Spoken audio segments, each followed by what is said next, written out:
Hi, welcome to On This Day in Tudor History with me, Claire Ridgway, author of several Tudor history books. Now, where am I taking you back to today? We're rewinding back in time to the reign of King Henry VII, the first of those Tudor monarchs. For on this day in Tudor history, something bad happened.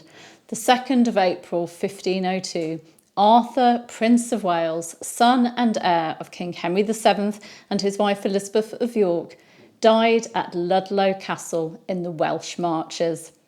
He was just 15 years old and had only been married to the Spanish princess Catherine of Aragon, or Catalina, for 4.5 months. Prince Arthur was laid to rest in Worcester Cathedral. His resting place and memorial, Prince Arthur's Chantry, can still be seen there today. It is not known exactly what killed the young prince. The theories include consumption, diabetes, sweating sickness, testicular cancer, and pneumonia. In his book, The Children of Henry VIII, historian John Guy writes of how a diagnosis of testicular cancer could explain why Doña Elvira Manuel, Catherine of Aragon's First Lady of the Bedchamber, asserted that Catherine and Arthur had never consummated their marriage. Guy goes on to say that the pains and the damage to his reproductive system could have resulted in an impaired sexual function. Historian Sean Cunningham, author of Prince Arthur, the Tudor King Who Never Was, however, believes that Arthur died of sweating sickness. He points out that Arthur had shown no signs of illness at his wedding in November 1501, and that just 9 days before his death he'd performed the traditional Maundy Thursday rituals at Ludlow. Sweating sickness could kill a person within 4 or 5 hours of the first symptoms showing, and symptoms included redness of the face and body, headaches, thirst, stomach and joint pains, vomiting, breathlessness and severe sweating. I'll give you a link to my video on sweating sickness so that you can find out more about it. The idea that it was sweating sickness does make sense when there are also reports of Arthur's wife Catherine being ill, and the Herald reporting on Arthur's funeral at Worcester stating that it was poorly attended due to the sickness that then reigned amongst them. Sean Cunningham also notes that the local area had an unusually high death rate that year, so there may well have been a localised outbreak of the sweat.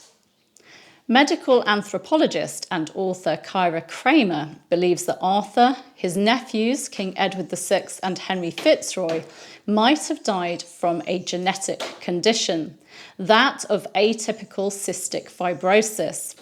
In an article on her blog, kyrakramer.com, on Arthur's death, Kyra explains, atypical CF usually doesn't cause any major health problems for the patient until later in childhood, or until the patient is in his or her teens.